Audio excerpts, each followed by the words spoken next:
Oke, baik saya mulai ya teman-teman ya. Assalamualaikum warahmatullahi wabarakatuh.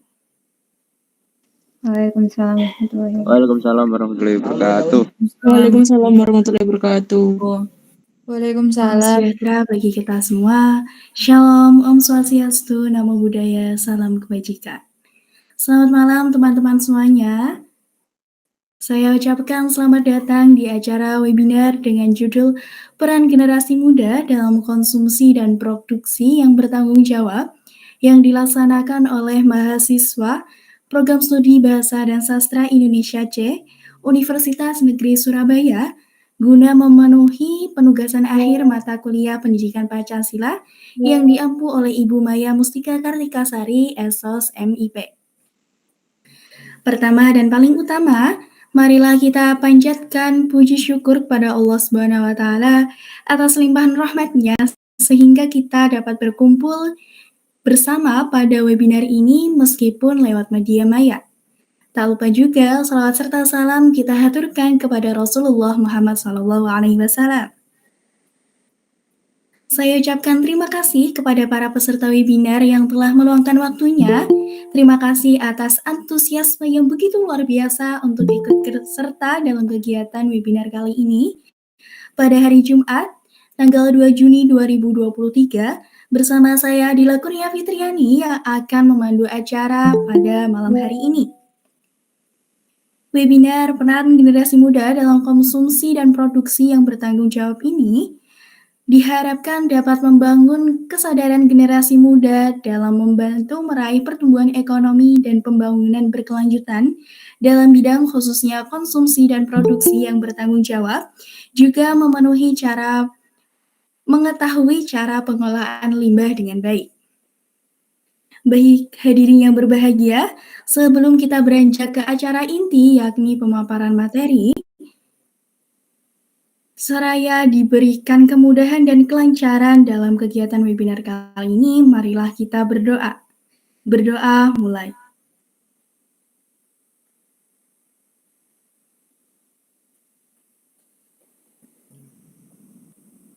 Berdoa tak pernah usai. Baik, tiba saatnya kita dalam acara inti yang kita tunggu-tunggu, yakni pemaparan materi oleh narasumber-narasumber yang luar biasa, yang tentunya sudah hadir juga di tengah-tengah kita. Sebelumnya, perkenankanlah saya membacakan siapa saja yang berpindah sebagai narasumber pada kegiatan hari ini. Yang pertama ada Kak Ani Sania dengan NIM 22020074114. Yang kedua adalah Kak Muhammad Andi Arifin dengan NIM 22020074113. Yang ketiga adalah Kak Aida dengan NIM 22020074083. Dan yang terakhir adalah Kak Clara Naida dengan NIM 2202007411120. Baik, selanjutnya izinkanlah saya membacakan pendahuluan atau latar belakang dari kegiatan kali ini.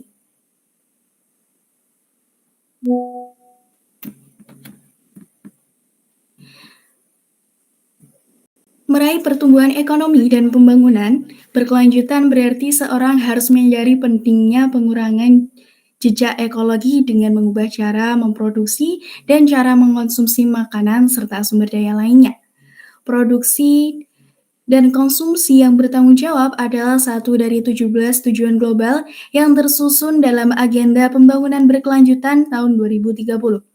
Tujuan Pembangunan Berkelanjutan atau TPB atau Sustainable Development Goals atau SDGs merupakan komitmen global dan nasional dalam upaya untuk menyejahterakan masyarakat.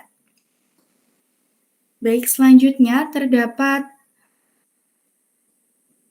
4 topik atau 4 poin yang akan kita bahas dalam webinar kali ini, yakni yang pertama konsumsi dan produksi yang bertanggung jawab, yang kedua yakni jenis-jenis limbah, yang ketiga adalah dampak dari limbah plastik dan rumah tangga, dan yang terakhir adalah upaya mengurangi tumpukan limbah rumah tangga dan juga limbah plastik. Baik, langsung saja kita masuk pada topik yang pertama, yakni produksi dan konsumsi yang bertanggung jawab, yang akan disampaikan oleh pemateri. Kepadanya dipersilahkan. Baik, terima kasih moderator atas kesempatannya. Izinkanlah saya untuk menyampaikan materi pertama, yakni konsumsi dan produksi yang bertanggung jawab.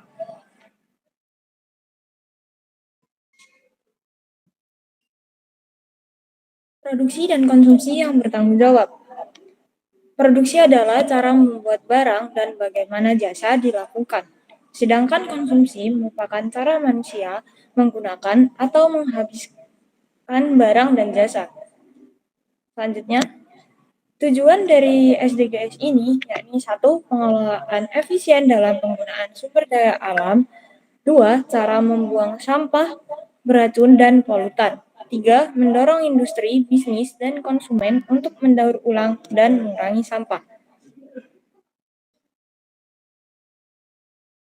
Produksi dan konsumsi yang bertanggung jawab adalah salah satu dari 17 tujuan global yang tersusun dalam Agenda Pembangunan Berkelanjutan 2030.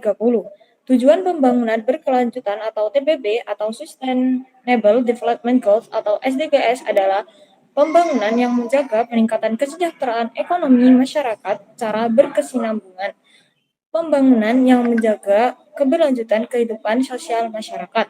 Pembangunan yang menjaga kualitas lingkungan hidup, serta pembangunan yang menjamin keadilan dan terlaksananya tata kelola yang mampu menjaga peningkatan kualitas hidup dari satu generasi ke generasi berikutnya. TPB atau SDGs merupakan komitmen global dan nasional dalam upaya untuk menyejahterakan masyarakat. Dibutuhkan kesadaran bersama untuk mencapai target tujuan global konsumsi dan produksi yang bertanggung jawab. Peran anak muda adalah salah satunya yang sangat berpengaruh untuk menciptakan layanan konsumsi dan produksi yang bertanggung jawab. Seperti contohnya dapat memilah dan mengelola limbah maupun polutan.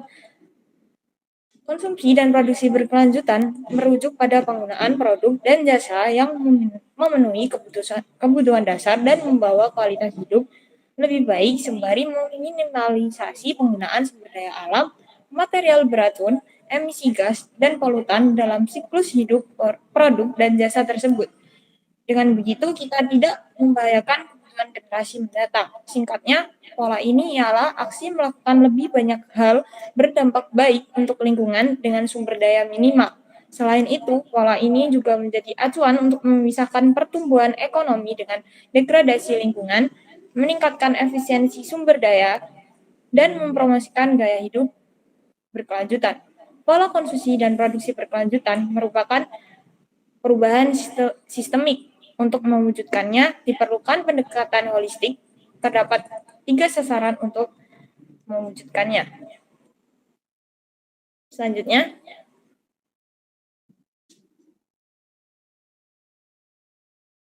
satu, memisahkan degradasi lingkungan dari pertumbuhan ekonomi. 2, menerapkan pola pikir melingkar. 3, mengambil peluang untuk negara berkembang. Materi selanjutnya yakni mengapa perlu konsumsi dan produksi berkelanjutan. Saat ini, kita mengkonsumsi dan mengeksploitasi sumber daya hingga melampaui kapasitas bumi. Sumber daya dikeruk terus-menerus tanpa mempertimbangkan kebutuhan jangka panjang untuk generasi mendatang. Polusi dan sampah makin menumpuk, kesenjangan ekonomi antara si kaya dan si miskin makin melebar.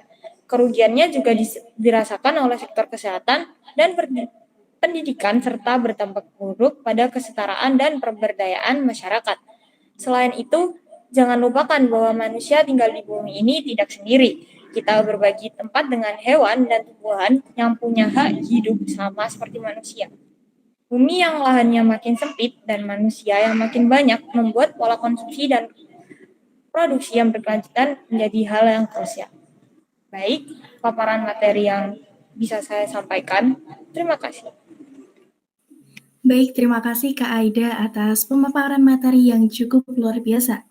Baik, selanjutnya kita akan masuk kepada materi yang kedua, yakni jenis-jenis limbah di Indonesia yang akan disampaikan oleh Kak Anisania. Kepadanya dipersilakan. Baik, Terima kasih atas kesempatan yang telah diberikan. Pada materi kali ini akan dibahas mengenai jenis-jenis limbah di Indonesia. Apa sih limbah itu? Limbah merupakan bahan pembuangan yang tidak terpakai yang berdampak negatif bagi masyarakat jika tidak dikelola dengan baik. Limbah merupakan sisa produksi, baik dari alam maupun hasil kegiatan manusia. Pada jenis limbah berdasarkan sumbernya, terdapat 6 jenis limbah, yaitu limbah rumah tangga, limbah industri, limbah pertanian, limbah medis, limbah pertambangan, dan limbah pariwisata. Yang pertama yaitu limbah rumah tangga. Limbah rumah tangga merupakan limbah yang berasal dari kegiatan manusia dalam rumah atau lingkungannya. Maka dari itu, limbah rumah tangga disebut juga dengan limbah domestik. Misalnya, air cucian baju, air cucian piring, air sabun dari sehabis mandi, kotoran manusia, plastik yang sudah tidak digunakan, botol-botol plastik ataupun kaleng, dan sebagainya. Berikutnya, yaitu limbah industri.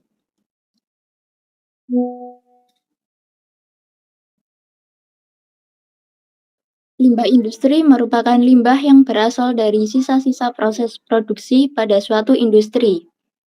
Seperti yang kita ketahui, bahwa industri itu ada berbagai macam. Oleh karena itu, limbah-limbah industri juga sangat beragam dan tergantung dari industri apa yang sedang dijalankan.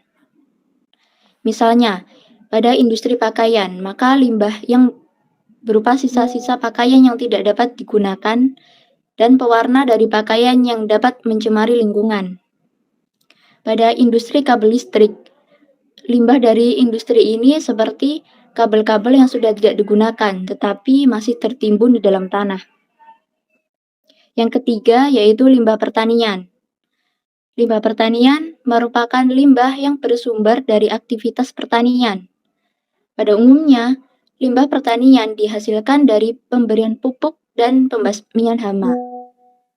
Hal ini dikarenakan kedua bahan tersebut mengandung banyak sekali zat-zat kimia yang dapat merusak ekosistem tanah, sehingga kualitas tanah menjadi turun.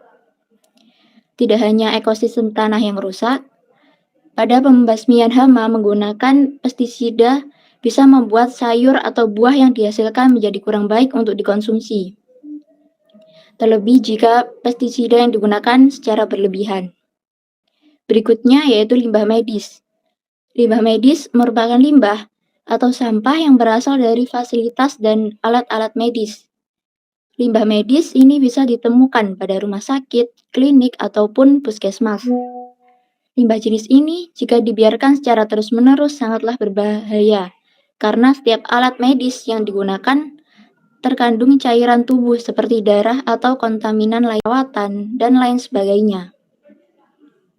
Berikutnya yaitu limbah pertambangan. Limbah pertambangan ini merupakan limbah yang berasal dari aktivitas pertambangan.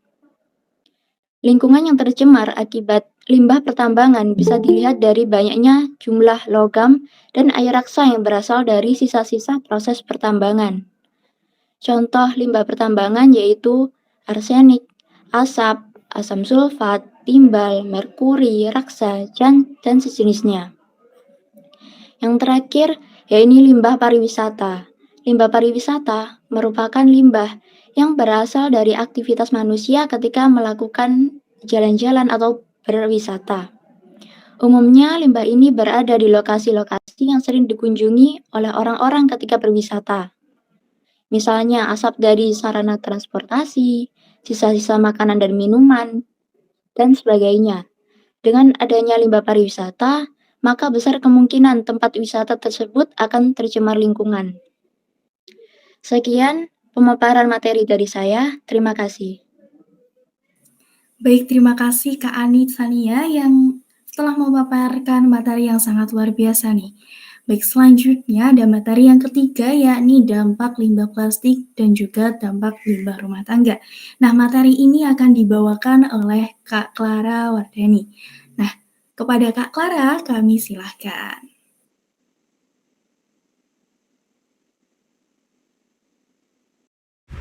Baik, terima kasih atas kesempatan yang diberikan oleh moderator. Sesuai dengan instruksinya, saya akan membahas dampak limbah plastik dan limbah rumah tangga, khususnya bagi lingkungan dan kesehatan masyarakat.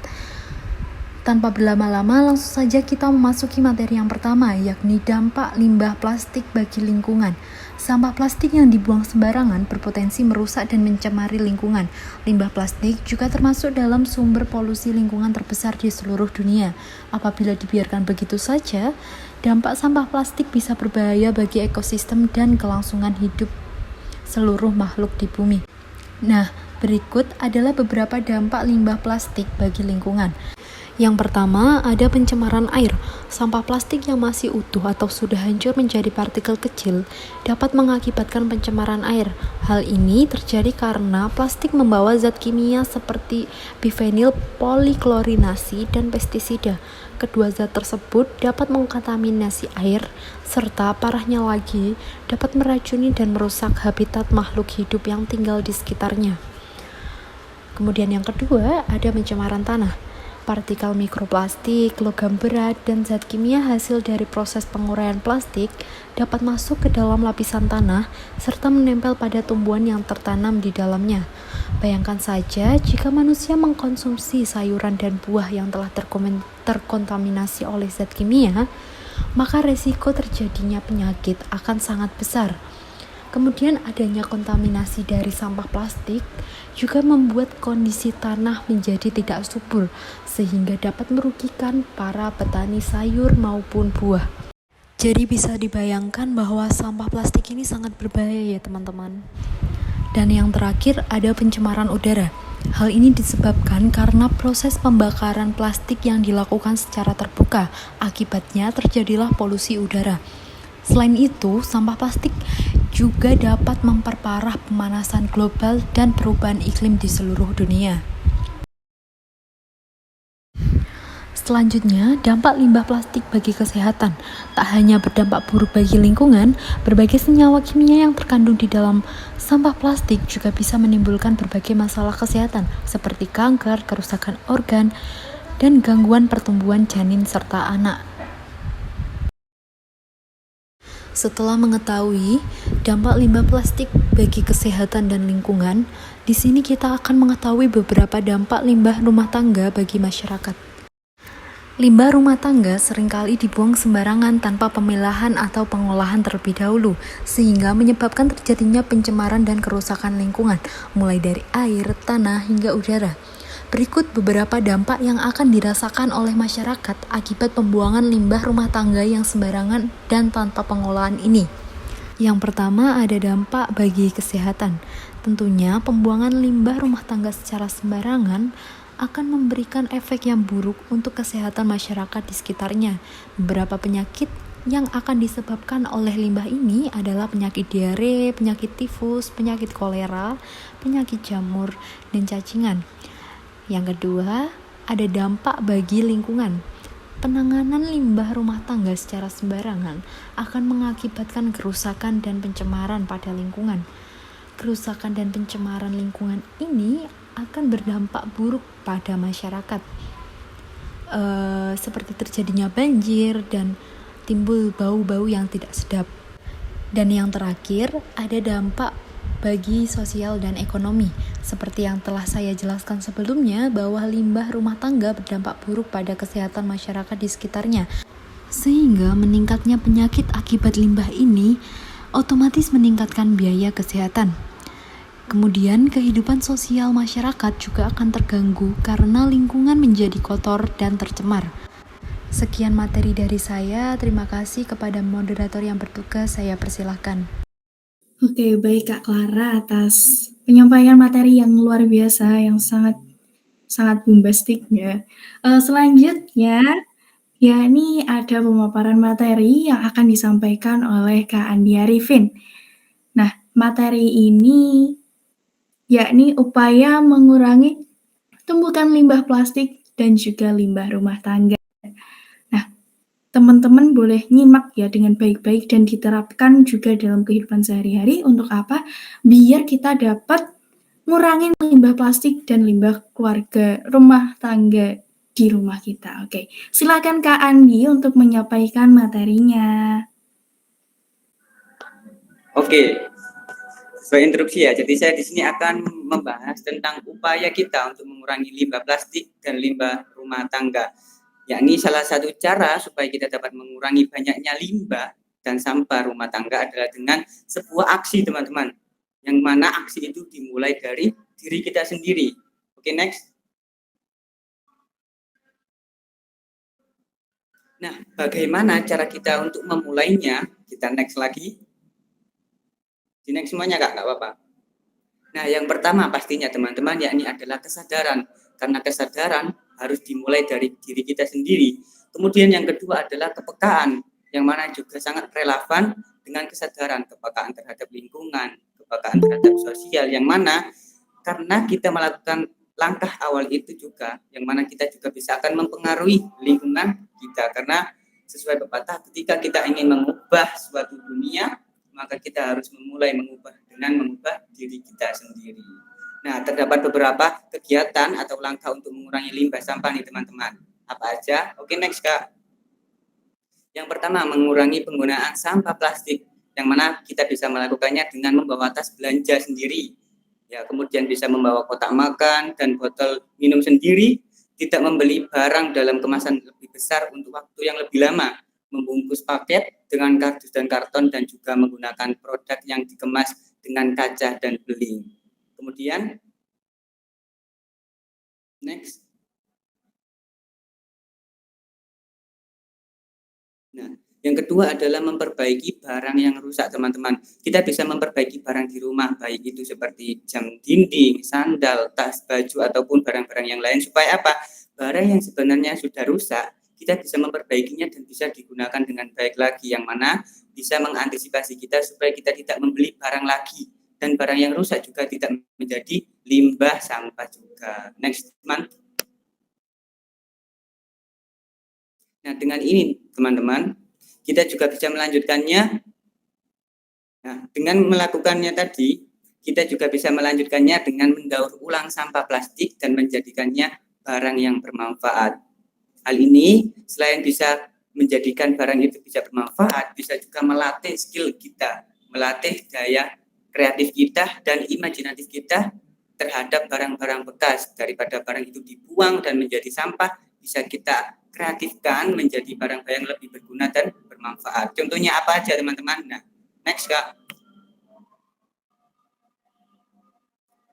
Nah, contohnya seperti penggunaan botol sampo, teman-teman. Biasanya ketika kita di kamar mandi, botol samponya udah mati, udah kosong ya, udah nggak bisa ada isinya. Nah, itu biasanya kita bisa langsung membuangnya. Nah, ketika mengikuti webinar ini, kita bisa mengantisipasinya dengan mengisi ulang. Kita menggunakan botol yang bekas dan membeli sampo isi ulang. Supaya apa? Botolnya tadi tidak dibuang langsung, bisa dipakai lagi. Kemudian contoh yang kedua, yakni memanfaatkan botol plastik atau kaleng bekas sebagai pot bunga, juga bisa sebagai celengan, tempat pakan burung, dan tempat pensil. Kemudian contoh yang ketiga juga bisa menggunakan botol plastik bekas yang disusun rapi sehingga menjadi tempat duduk atau tatanan meja, juga bisa menjadi rak sepatu. Oke, next. Nah, berikut teman-teman ada contoh kreasi dari sampah plastik. Bagaimana dan apa saja contohnya? Oke, bisa dilanjut Kak. Nah, seperti yang Kak bilang tadi teman-teman, dengan kita meningkatkan daya kreatif kita terhadap barang-barang yang bekas, barang-barang yang sebenarnya tidak bisa dipakai lagi, kita bisa melatih skill kreatif kita dengan kepekaan dan peduli sosial tadi teman-teman, dengan kesadaran diri, oh daripada barang ini dibuang menjadi sampah, bisa dikreatifkan menjadi rak sepatu seperti gambar tersebut ya teman-teman. Next. Dan juga kan ini kan keren kalau misal kita bawa tas belanja atau tas jalan-jalan dengan hasil kreatif kita sendiri, yang mana hasil itu ternyata dari barang-barang bekas teman-teman. Dan ini juga bisa melatih tadi kreatif kita, kan keren kemana-mana bawa karya kita sendiri. Daripada nanti ke Indomaret dapat kresek habis itu dibuang, belinya cuma sari roti, habis itu sampahnya kreseknya dibuang. Nah, bisa kita pakai tas plastik kita sendiri, tas belanja kita sendiri, supaya ketika ingin belanja lagi, datang lagi ke Indomaret, kita bisa berulang kali belanja. Next. Nah, kemudian yang terakhir teman-teman, yakni peran generasi muda adalah yakni konsumsi dan produksi berkelanjutan merupakan awal mula transisi teman-teman menuju ekonomi yang hijau, yang mana menghasilkan ekonomi rendah karbon. Untuk mencapainya butuh membangun kerjasama multi pihak dan lintas sektor di tiap negara. Oleh karenanya sebagai generasi muda kita juga memiliki peran yang sangat penting untuk mensukseskan program ini. Salah satunya apa? Yakni dengan mengubah pola konsumsi kita. Mungkin cukup sekian penjelasan dari saya. Terima kasih. Oke, baik. Terima kasih Kak Andi yang telah memaparkan materinya yang dengan sangat perfect banget sih. Makasih Kak Andi. Gimana teman-teman? Setelah tadi sudah kita mendengarkan pemaparan materi dari 4 narasumber yang sangat luar biasa. Selanjutnya yakni kita akan membuka sesi tanya jawab. Nah, kepada teman-teman yang punya pertanyaan atau ingin menambahkan atau menyanggah dari tadi pemaparan materinya, bisa raise hand ya teman-teman. Silahkan ya teman-teman. Nggak usah malu-malu.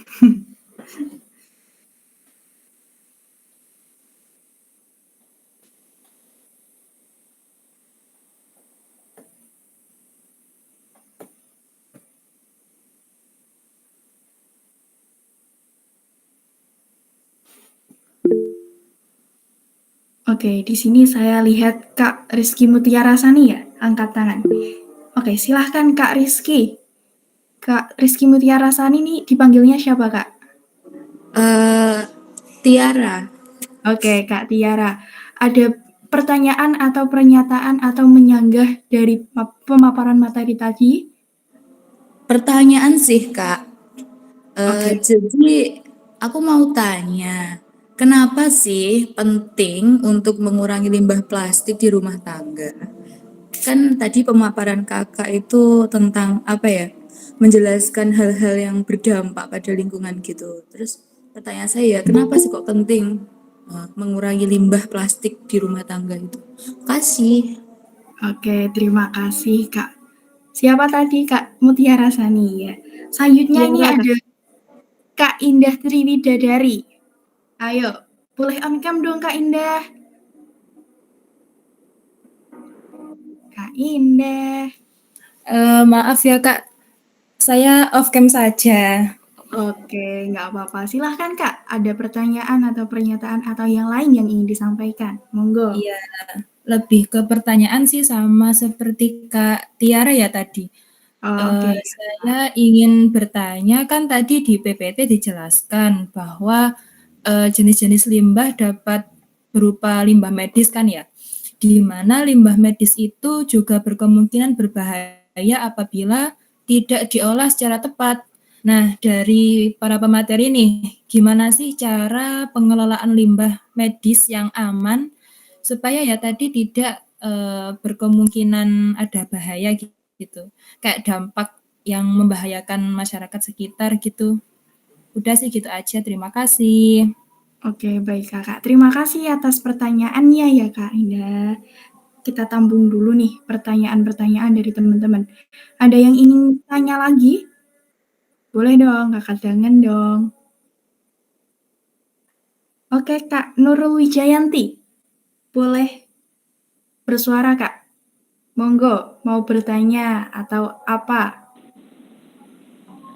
Terima kasih atas waktu dan kesempatan yang diberikan kepada saya. Oke, Bertanya, Kak. monggo. Silahkan. Materi, menurut kalian, apakah ada alternatif lain yang dapat digunakan sebagai pengganti plastik yang menjadi keluh kesah dalam lingkungan masyarakat? Oh, oke Kak, kami catat pertanyaannya ya Kak. Silahkan, ada pertanyaan lagi? Cukup, makasih. Oke, terima kasih Kak Nurul. Sudah ada 3 penanya. Apakah ada yang ingin bertanya lagi dari teman-teman? Oke, berarti setelah ini langsung saja kita dari pemateri akan menjawab pertanyaan-pertanyaan yang telah ditampung tadi. Silahkan bagi yang ingin menjawab pertanyaan pertama dari Kak Tiara, monggo. Baik, di sini saya akan menjawab pertanyaan dari Tiara ya. Saya bacakan pertanyaan dari Kak Tiara ya, Kak. Mengapa penting untuk mengurangi limbah plastik di rumah tangga? Silahkan Kak, boleh dijawab. Mengapa penting untuk mengurangi limbah plastik di rumah tangga? Jadi jawabannya adalah mengurangi limbah plastik di rumah tangga penting karena plastik adalah salah satu bahan yang sulit terurai dan dapat mencemari lingkungan tentunya. Limbah plastik dapat menyebabkan kerusakan ekosistem, meracuni hewan dan tumbuhan, serta mencemari air dan tanah. Selain itu, produksi plastik juga membutuhkan sumber daya alam yang besar dan dapat menyebabkan imigasi gas rumah kaca yang berkontribusi pada perubahan iklim. Apakah jawaban saya sudah menjawab, Mbak Tiara? Sudah, terima kasih. Oke, terima kasih Kak. Selanjutnya yakni pertanyaan yang kedua dari Kak Indah. Bagaimana cara pengelolaan limbah medis yang aman? Baik, pertanyaan ini akan dijawab oleh Kak Aida. Monggo Kak Aida.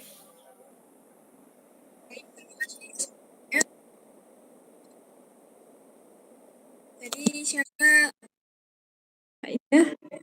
Boleh perkenalan lagi? Iya Kak, nama saya Indah Triwidadari, asal instansi dari Universitas Negeri Surabaya. Apakah cukup Kak? Cukup. Baik, mohon izin menjawab Kak Indah. Jadi dari pertanyaan jenis limbah terdapat limbah medis, di mana limbah medis tersebut juga berkemungkinan berbahaya apabila tidak diolah secara tepat. Bagaimana cara pengelolaan limbah medis yang aman? Jadi beberapa langkah yang dapat diambil untuk mengelola limbah medis dengan aman adalah sebagai berikut. 1. Pemisahan dan identifikasi, di mana pisahkan limbah medis sesuai dengan jenisnya, seperti limbah tajam, limbah infeksius, limbah kimia, dan lain-lain. Setiap jenis limbah harus diidentifikasi dengan jelas. Yang kedua, ada penyimpanan yang aman, di mana simpan limbah medis dalam wadah yang tahan bocor, kuat, dan tersegel dengan baik. Pastikan setiap wadah ditandai dengan label yang menjelaskan isinya. Yang ketiga, transportasi yang aman, di mana limbah medis harus diangkut dengan kendaraan khusus yang sesuai dengan peraturan dan standar yang berlaku. Pastikan kendaraan tersebut dilengkapi dengan fasilitas keamanan yang memadai. Yang keempat, ada pengolahan yang tepat, di mana lakukan pengolahan limbah medis sesuai dengan peraturan dan pedoman yang berlaku. Ini dapat meliputi sterilisasi, insinerasi, pemusnahan kimia, atau metode lain yang sesuai untuk jenis limbah tertentu. Dan yang terakhir ada pelatihan dan kesadaran, di mana petugas kesehatan harus dilatih tentang pengolahan limbah medis dengan aman, meningkatkan kesadaran akan pentingnya pengolahan limbah medis yang tepat juga merupakan langkah yang penting. Baik, cukup. Apakah sudah cukup menjawab, Kak Indah? Sangat menjawab Kak Ida, terima kasih. Terima kasih kembali. Terima kasih semuanya. Baik, kita menuju pertanyaan ketiga nih. Apakah ada alternatif lain yang dapat digunakan sebagai pengganti plastik di rumah tangga? Pertanyaan ini akan dijawab oleh Kak Andi Arifin. Silakan Kak Andi Arifin. Oke, jadi pertanyaannya alternatif lain ya sebagai pengganti dari sampah plastik. Ada teman-teman, yakni pengganti sampah plastik. Jadi tidak semuanya harus menggunakan karena sampah plastik. Karena apa ya? Tadi seperti dijelaskan, sampah plastik itu mengandung lateks. Lateks itu apa? Salah satu satuan yang memang sulit diuraikan, apalagi sudah banyak pencemaran di lingkungan-lingkungan. Bahkan di lautan Indonesia sendiri itu banyak sampah-sampah yang mana karena banyaknya Saking banyak dan sulit terurainya itu bahkan bisa membunuh ekosistem hewan-hewan di lautan. Oleh karenanya di sini ada beberapa alternatif teman-teman yang bisa kalian gunakan untuk menjadikan sebagai pengganti plastik. Yang pertama ada yakni bisa menggunakan kemasan kertas atau karton yang bisa didaur ulang, kemudian bisa menggunakan botol kaca atau stainless steel yang dapat diisi ulang untuk minuman, bisa menggunakan kantong kain atau tas belanja yang dapat digunakan berulang-ulang kali. Yang biasanya kita menggunakan plastik langsung dibuang, kita bisa menggunakan tas belanja sendiri. Kemudian bisa menggunakan wadah makanan kaca atau stainless steel dapat digunakan kembali, sedotan stainless, bambu, dan bahan lain yang ramah lingkungan. Dan juga menggunakan lap kain teman-teman sebagai pengganti tisu yang sekali pakai. Jadi contoh-contoh tadi bisa menjadi alternatif kita dalam mengganti penggunaan dan mengurangi penggunaan sampah plastik. Itu saja, terima kasih.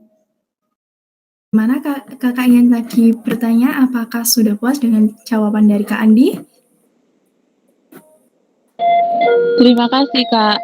Terima kasih juga, Kak. Oke, sudah. Tadi kita sudah melakukan tanya jawab juga. Dengan alhamdulillahnya sudah terjawab semua pertanyaan-pertanyaan dari kakak-kakak yang bertanya ya. Baik, sebelumnya saya ucapkan terima kasih kepada pemateri yang telah membawakan materi yang sangat luar biasa, juga kepada penanya yang sangat berantusias sekali dalam mengikuti kegiatan kali ini. Nah, kita sudah berada di penghujung acara. Namun sebelum kita menutup kegiatan ini, kita mohon izin untuk mendokumentasikan terlebih dahulu kegiatan ini ya. Jadi bagi kakak-kakak dimohon untuk mengaktifkan kameranya. Silahkan kakak, bisa diaktifkan kameranya ya kak, buat foto sebentar doang. Ayo kak, gila kak, indah. Kak yang ini, yang sekarang 20 anak. 20 anak. Oke, saya hitung ya. 1, 2, 3. Boleh dong, jumlahnya dong. 1, 2, 3. Oke, terakhir, satu lagi jumlah. 1, 2, 3.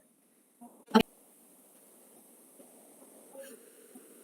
Baik, sebelumnya, karena tadi kita di awal berdoa, tentu saja kita di akhir juga kita berdoa agar apa yang sudah kita dapat kali ini dapat tersimpan di dalam hati kita, juga di dalam otak kita.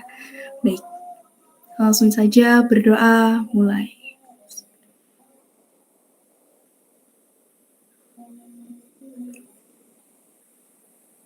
Berdoa tak pernah usai. Baik, terima kasih. Kita sudah berada di penghujung acara. Saya juga selaku pembawa acara dan teman-teman kelompok saya mengucapkan banyak-banyak maaf dan juga banyak-banyak terima kasih kepada seluruh peserta webinar kali ini. Mohon maaf apabila ada kesalahan dan kurang kata. Sekian dari saya. Apabila ada sumur di landang, boleh kita menumpang mandi. Apabila ada umur panjang, boleh kita berjumpa lagi. Wassalamualaikum warahmatullahi wabarakatuh. Waalaikumsalam warahmatullahi wabarakatuh. Terima kasih. Terima kasih teman-teman.